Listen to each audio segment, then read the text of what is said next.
Israel confirma el alto el fuego de Trump e Irán hace lo propio. Sucedió tras un último y potente intercambio de fuego por el que Trump estalló. Ahora una de las grandes preguntas es si Irán va a mantener la suspensión de la cooperación con el organismo de energía atómica dependiente de Naciones Unidas. Soy Jenny Pérez, aquí en Berlín. Destacamos. Trump estalla y llama al orden a Israel y a Irán después de acusar a ambos de violar el alto el fuego que él anunció en la madrugada del martes. Ampliamos desde Tel Aviv. Y los socios de la OTAN se reúnen en una cumbre en La Haya. El principal tema de la agenda, el aumento del 5% del PIB en defensa colectiva. Trump tensiona la cuerda ante la negativa del gobierno del socialista español Pedro Sánchez.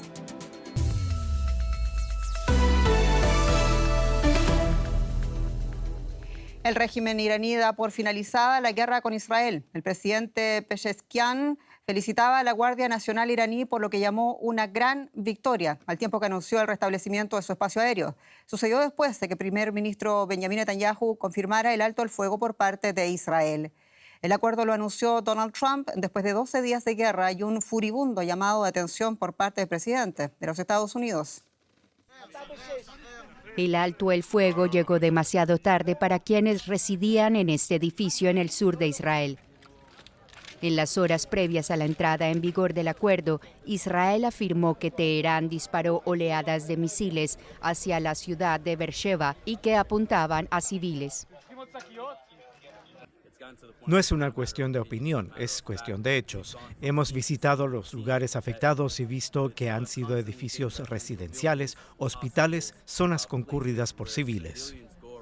Por su parte, antes del amanecer, Israel lanzó ataques aéreos contra lo que afirmó eran lanzaderas de misiles y otros emplazamientos en todo Irán. Luego anunció que respetaría la tregua. Mientras los equipos de emergencia respondían a los ataques nocturnos en Teherán, llegaban informes de que al menos 9 personas habían muerto en ataques contra edificios residenciales en la provincia septentrional de Gilán y de que Israel había atacado y matado a otro científico nuclear. En la noche del lunes, el presidente estadounidense Donald Trump había anunciado la tregua, instando a las dos partes a respetar el acuerdo.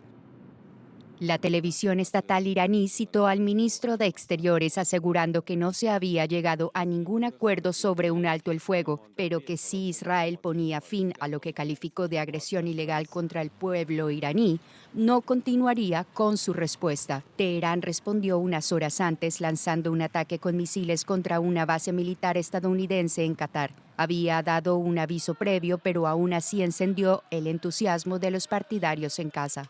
Trump calificó la respuesta de Teherán de débil. Según los analistas, el alcance había sido intencionalmente limitado para evitar víctimas, especialmente estadounidenses, y una posible escalada del conflicto. En la mañana del martes, en las calles de Teherán persistía la tensión.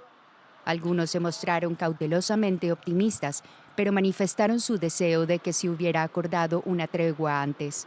Estoy de acuerdo, llevo 12 noches sin dormir bien y hoy, después de 12 días, por fin he salido a la calle. Me he enterado del alto el fuego y he decidido dar un paseo y sinceramente si hay paz, ¿por qué iba a estar en contra? En Israel la situación también sigue tensa, con ciudadanos extranjeros que aprovechan la oportunidad para huir y con ambos bandos acusados de violar el acuerdo apenas unas horas después de su entrada en vigor. Y decíamos que el presidente Donald Trump había estallado, mostrado su decepción y su frustración ante la violación del alto el fuego que él mismo había anunciado en la madrugada de este martes por parte de Israel y de Irán. Vamos a escuchar ese momento. No estoy contento con Israel. Cuando digo, muy bien, ahora tienen 12 horas, no sales en las primeras horas y les lanzas todo lo que tienes. Así que no estoy contento con ellos, tampoco estoy contento con Irán, pero estoy realmente descontento si Israel sale a atacar esta mañana por un cohete que no impactó, que quizás fue disparado por error, pero que no impactó. No estoy contento con eso. Básicamente tenemos a dos países que han estado peleando durante tanto tiempo y tan duro que ya no saben qué diablos están haciendo. Y tras la reprimenda de Trump, hubo una comunicación con el primer ministro israelí Benjamin Netanyahu, quien confirmaba inmediatamente que va a respetar el alto el fuego. Ello tras, en todo caso, responder con un ataque a los misiles iraníes. Ampliamos con quien ven, con Maya Siminovich, periodista en Tel Aviv. Maya, ¿qué más dijo Netanyahu tras confirmar el alto el fuego? Y por otro lado, ¿significa un fin de la amenaza iraní para el gobierno israelí? Hola Jenny, pues te contesto lo primero. Poquito después de que Trump dijera eso, con palabrota incluida que no hemos puesto y que realmente parecía muy enfadado, pero de nuevo parecía porque la gestualidad de él es así, uno no sabe de verdad hasta qué punto todo esto es gestualidad o va en serio el enfado con las dos partes, más que nada con Israel.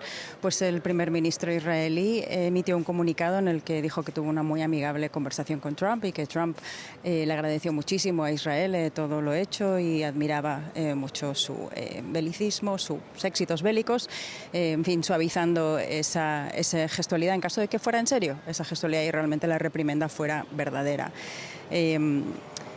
La segunda cosa, Israel va a detener esto por ahora sí.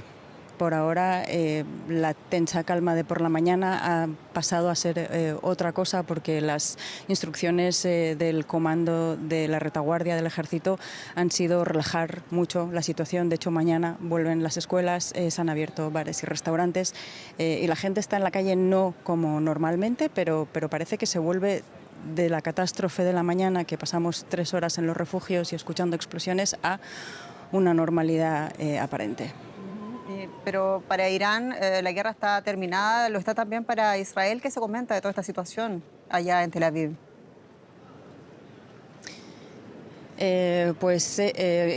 Lo que dicen los analistas y la gente del ejército es que el peligro inminente está desactivado y está desactivado por ahora, que la capacidad armamentística de Irán sigue siendo muy grande. Si bien les han destruido, según piensa el ejército israelí, miles de misiles, puede ser que alrededor de 1000 y unas 500 lanzaderas de esos misiles, todavía les quedan, calculan, unos 1000 misiles. Esto significa que pueden hacer mucho daño a Israel todavía.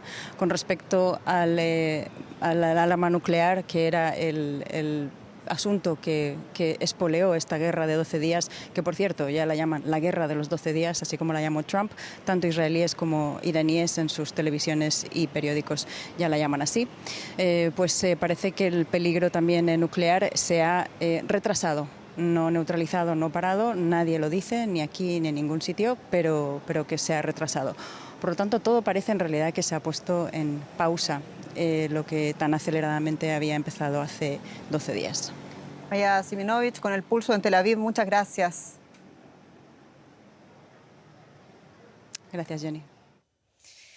Y el canciller federal Friedrich Merz, el canciller federal de Alemania, hablaba hoy ante el Bundestag, el Parlamento alemán, antes de atender su primera cumbre de la OTAN como canciller de Alemania. Y durante su discurso agradeció el papel de Trump para un alto al fuego y también pidió a las partes lo sigan respetando. Escuchemos a Merz.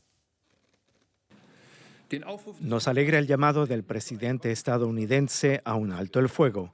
Si se confirma esa tregua después del golpe decisivo de Estados Unidos y el ejército israelí contra las instalaciones nucleares de Irán en Fordo, Natanz y Esfahán, será posible un desarrollo muy positivo que contribuirá a la seguridad en Oriente Medio y en el resto del mundo.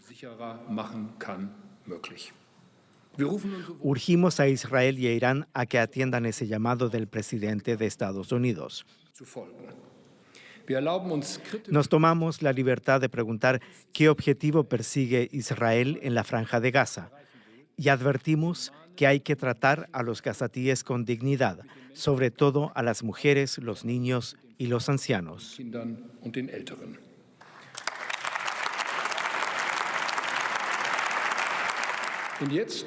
Y ahora, precisamente ahora, es el momento de alcanzar una tregua en Gaza.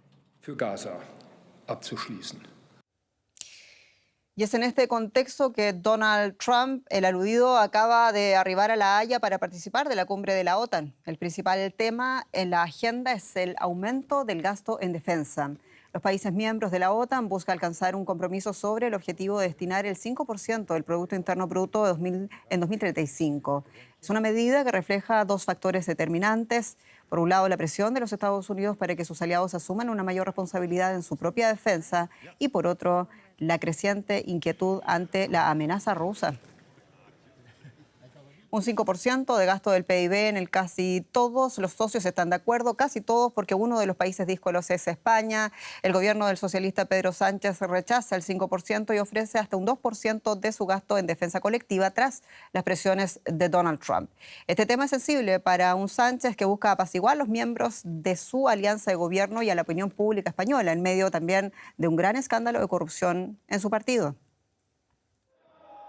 En el centro de Madrid, una multitud protesta contra el rearme de Europa y el aumento ya aprobado del gasto en defensa de su país hasta el 2%. Entre los manifestantes están los socios de izquierda del presidente socialista Pedro Sánchez. No quieren que el dinero de los contribuyentes sirva para comprar armas y creen que un aumento del gasto en defensa se hará a costa de la sanidad y la educación. Algunos incluso piden que España abandone la OTAN, pero eso no figura en los planes del presidente del gobierno español. España está preparada para cumplir con el presupuesto en defensa del 2% del Producto Interior Bruto.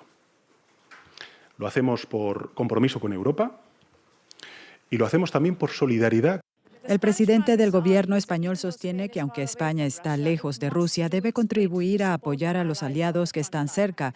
También ha tratado de calmar las preocupaciones internas, prometiendo que el dinero adicional para defensa se sacará de fondos de recuperación del COVID que ya no son necesarios, así como de otros fondos nacionales poco usados. Pero la izquierda no se lo cree. Dijeron ustedes que este rearme no se iba a hacer con recortes y lo que nos estamos encontrando son brutales recortes que se están produciendo ya. Más gente se está dando cuenta ahí fuera de que usted no solo no gobierna, sino que solo hace lo que le dice Donald Trump. Donald Trump quiere que los países europeos aumenten el gasto en defensa hasta el 5% del PIB, pero eso es difícil de conseguir en un país con una tradición de movimientos pacifistas y donde la izquierda tiene una influencia significativa en la política. La izquierda apunta a unas recientes declaraciones del jefe de la OTAN como indicio de que el gasto militar afectará a los servicios públicos. Si no lo hacen, si no llegan ustedes al 5%, seguirán teniendo seguridad social o en otros casos sistemas de salud pública, pensiones, etc. Pero más vale que aprendan a hablar ruso. El presidente del gobierno español se dirige a la cumbre de la OTAN con la difícil tarea de tranquilizar a los miembros de la alianza y a la opinión pública española en polos opuestos. Por si fuera poco, también tiene que lidiar con las consecuencias de un escándalo de corrupción en su partido. Miles de personas han salido a las calles, muchas exigiendo la dimisión del presidente. Pedro Sánchez se ha negado a dimitir, pero en materia de defensa parece haber cedido a sus demandas. El primer ministro español ha pedido oficialmente a la OTAN que excluya a España del objetivo de gasto del 5% previsto. La medida probablemente será bien recibida por la opinión pública española, pero sorprenderá a los miembros de la OTAN que considerarán la postura de Madrid perjudicial para la unidad europea. Es un tema naturalmente sensible en clave política española para un gobierno que no pasa por su mejor momento. En La Haya está nuestra enviada especial, a La Haya, Carol Guerrero, un gusto saludarte. Esta tarde Trump arribó a La Haya y previamente había advertido de la amenaza de España, así dijo, que puede afectar los resultados de esta cumbre de la OTAN. El presidente del gobierno español va en contra de ese aumento que han propuesto sus socios europeos. ¿Hay algo que indique que Pedro Sánchez eleve su contribución a la OTAN? Hola Jenny, buenas noches. Es un gusto saludarte desde esta cumbre de la OTAN en La Haya. Pues la verdad, acá no tenemos el menor indicio de que eso vaya a ocurrir y es muy poco probable, Jenny, porque como acabamos de escuchar en el informe, es un momento en el que Pedro Sánchez no se puede dar el lujo de contradecir a sus socios de coalición en España y además parece que también le quiere sacar provecho a esta imagen de ser el único que se atreve a desafiar y a contradecir al superpoderoso presidente de los Estados Unidos, Donald Trump. Al menos acá se ve esto más como una jugada política para proteger su continuidad en el gobierno español que como otra cosa. Es importante destacar, Jenny, que Donald Trump no es el único líder de la OTAN que está en desacuerdo con esta posición que ha adoptado España. También lo ha criticado a Pedro Sánchez desde Polonia, lo ha criticado el ministro de Defensa, el ministro de Exteriores y Bélgica, un país que ha dicho que también para ellos va a ser difícil alcanzar este 5% de gasto en defensa, pero que harán lo posible para lograr el objetivo. todo en pro de la protección del continente y bueno, de la alianza del Atlántico Norte mejor. Ahora, mañana es importante ver qué dice ese documento final, Jenny. Eso será lo más destacado porque en la misma mesa veremos mañana sentados al presidente de los Estados Unidos, Donald Trump, y también al presidente del gobierno español, Pedro Sánchez, y cuando se publique el documento final de lo que se discuta en el marco de esta reunión, ahí sabremos si se impuso la voluntad del presidente de los Estados Unidos o si por el contrario Pedro Sánchez se salió con la suya y ha logrado esta flexibilidad para España que según él le ha otorgado la OTAN. El aumento de las contribuciones del 5%, por otro lado, el conflicto entre Irán e Israel, Trump va con un triunfo diplomático, también al asegurarse ese alto el fuego entre las partes. ¿Cuánto marca Trump el ritmo de esta cumbre de la OTAN allá en La Haya? Marca por completo el ritmo de esta cumbre, Jenny, no solamente por este 5% del PIB que ha sido impuesto por él, sino también por las jornadas que estamos teniendo. Por ejemplo, esta cumbre está teniendo una duración de 2 días en comparación con 3 el año anterior en la cumbre de Washington. También se han, digamos, reducido los horarios de las reuniones, suelen durar unas 5 horas, 6 horas, pues para no incomodar a Donald Trump se reduce a 2 horas y media para evitar que ocurra lo que ya ocurrió en la cumbre del G7 cuando se fue antes de tiempo. Entonces, todo se está tratando de adaptar al presidente de los Estados Unidos porque el objetivo es mantener a Estados Unidos a bordo y dentro de esta alianza, en particular en este momento de una agitada actualidad geopolítica que tenemos en el mundo, Jenny. Carol Guerrero, tendremos todas las noticias contigo desde La Haya. Un abrazo. Un abrazo, Jenny, gracias. Claro, y esta es la primera cumbre de la OTAN para el canciller federal alemán, el cristiano-demócrata Friedrich Merz. Bajo su gobierno, Alemania se ha propuesto convertir a la Bundeswehr, al ejército alemán, en el ejército más fuerte en Europa y aumentar el gasto de defensa al 5% del PIB de Alemania. Ello supone un cambio en su política de defensa radical para el país. Friedrich Merz llevaba apenas una semana como canciller cuando anunció un ambicioso plan. En el futuro, el gobierno proporcionará toda la financiación necesaria para que la Bundeswehr se convierta en el ejército convencional más fuerte de Europa. Es un objetivo más que apropiado para el país más poblado y económicamente fuerte del continente. Es lo que nuestros socios y amigos esperan de nosotros, más aún es lo que exigen. Y no solo eso. El nuevo ministro de Exteriores germano sorprendió a los periodistas en mayo antes de la cumbre de la OTAN al anunciar que Alemania aceptará aumentar significativamente su gasto en defensa en proporción a su PIB. Veamos el resultado. El resultado es el 5% que el presidente Trump pidió y que él cree necesario. Y en esto estamos de acuerdo. 5% del PIB de Alemania significa alrededor de 200.000 millones de euros, es decir, casi la mitad del presupuesto nacional, un cambio radical. El gasto militar alemán alcanzó su punto máximo durante la Guerra Fría, pero comenzó a disminuir de manera sostenida en los años 70. En el 2022 marcó un punto de inflexión con la invasión de Ucrania. Alemania lanzó un fondo especial de defensa de 100.000 millones de euros y alcanzó el objetivo del 2% del PIB de la OTAN en el año 2024. Para el año 2028, ese fondo se habría agotado. Pero antes de asumir el cargo a comienzos de este año, el nuevo gobierno de coalición, junto con otros miembros del Parlamento, dio el paso sin precedentes de modificar la Constitución para permitir un gasto ilimitado en defensa. Según altos mandos militares y analistas de seguridad, no había alternativa. Advierten que Rusia podría estar en condiciones de atacar a aliados de la OTAN en el año 2029. Un ranking sitúa a Alemania en el 4º lugar entre los miembros europeos de la OTAN en términos de poder militar. Si el país quiere llegar a la cima de esa lista, su talón de Aquiles es el personal militar. Actualmente, Alemania cuenta con unos 180.000 soldados y no alcanza los objetivos actuales de la OTAN. Por eso, para el ministro de Defensa, el camino a seguir está claro.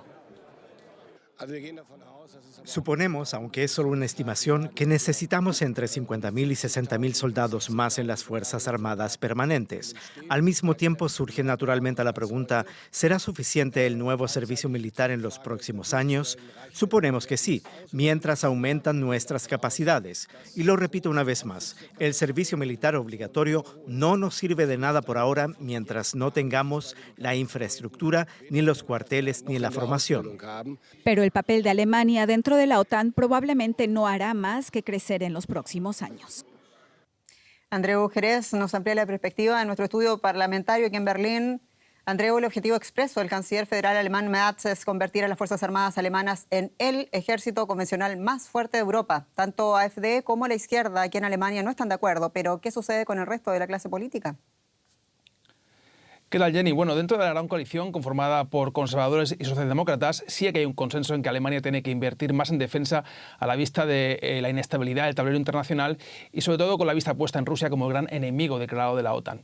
En cuanto a la expresión del ejército convencional más fuerte de Europa, pues llama la atención que no haya un mayor debate al respecto, teniendo en cuenta que la alemana ha sido una sociedad predominantemente pacifista desde el fin de la Segunda Guerra Mundial y la derrota del nazismo, pero también es verdad que el país y el mundo son diferentes que hace 40 años. En todo caso, el actual Parlamento alemán está dividido en dos grandes grupos. Los partidos que apuestan por el rearme, donde se encuentra la Unión Conservadora de la CDU-CSU, los socialdemócratas del SPD y los verdes con algunos matices, frente a los que se oponen, que son la ultraderecha de AfD y los postcomunistas de Die Linke.